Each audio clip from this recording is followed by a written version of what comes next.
السلام علیکم۔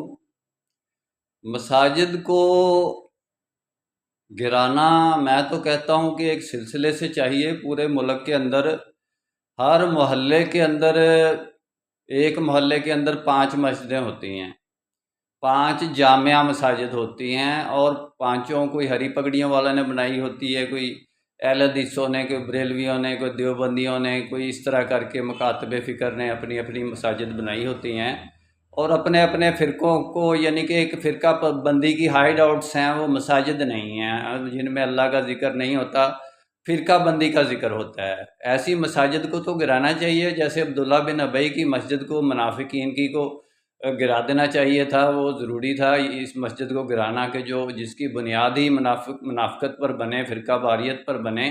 ایسی مساجد کو گرانا تو ثواب کا کام ہے بھائی، یہ تو سومناتھ کے مندر ہیں سارے، تو اس لیے یہ مساجد کو گرانے کا ہی نہیں، مدارس کو گرانے کا بھی انشاءاللہ یہ پروگرام مولوی کے گرد دائرہ کار تنگ ہوتا جائے گا۔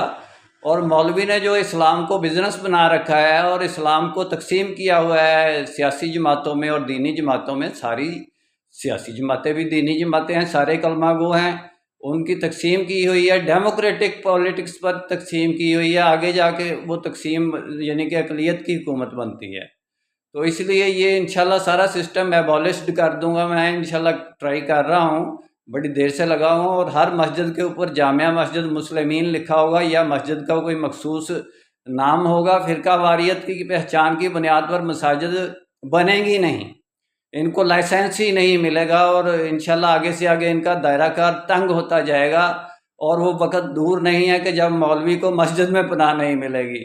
انشاءاللہ ڈیٹیل میں بات پھر ہوگی۔ میرا کام اسلامک ورلڈ کی امن اور یونائٹی کا ہے، نسبت وحدت خدمت خیر کے ساتھ۔ اللہ حافظ۔